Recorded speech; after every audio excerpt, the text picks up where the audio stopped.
I have a comment, which is I would have thought that the Matroni, at the turning point of the year, are perhaps one's ancestors, one's female ancestors. So there's a continuing group of them, and they are in a way a reassurance to say that things will go on the way they were, that the sun will not continue to recede until the earth is frozen.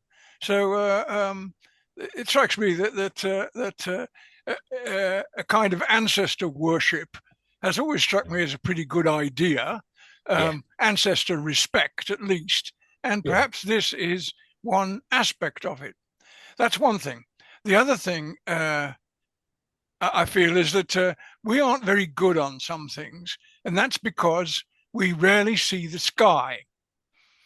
If we do see the sky, it's got light pollution all over it. So we don't know a damn thing about the phases of the moon.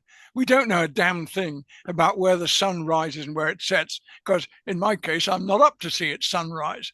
But if you were aware of these things, there must have been something inexplicable and ominous about it.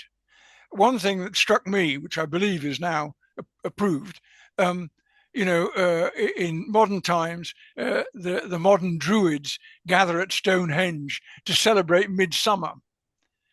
Wrong. Um, Stonehenge is laid out to indicate midwinter, yeah, because that's the dangerous time when the yeah, sun has kept going back and back and back. And if it goes any further, well, you're in trouble. So at that point, I would thought it was a very good idea to go out and plead with your ancestors and possibly sacrifice something in order to make sure that the sun comes back. And I also remember a very good book. Someone mentioned Richard North. I think it was you, Stephen, wasn't it?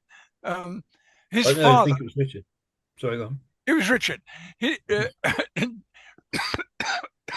his father, John North, wrote a really excellent book about Neolithic monuments, like the Barrows, which of course are all around me. I'm in Dorset. That place is absolutely crowded with barrows.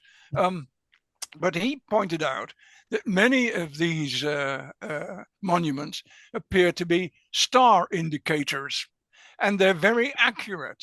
And sometimes you get a barrow with holes and light shining through them, and the light at a certain time of year will show two stars meeting. Um, Wow.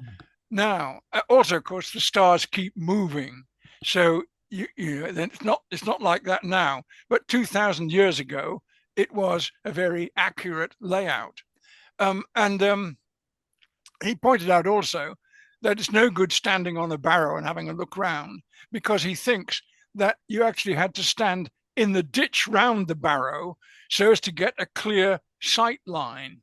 And we are not very good at sight lines or at horizons. But again, 5 miles away from me, there's the famous Cerne giant, the enormous phallic construction in the turf. And that, I'm pretty sure, actually, is connected with Orion. Orion rises over the hill behind the giant at a certain time and seems to walk along the ridge line. But we don't see it because we're not there. And if we were there, the light would obscure it. But this Hmm. must have seemed very, very impressive to people who were out at night and who didn't have their eyes polluted by by all the illumination we have now. So I think that the kind of astronomical year was very much more obvious to them than it is to us.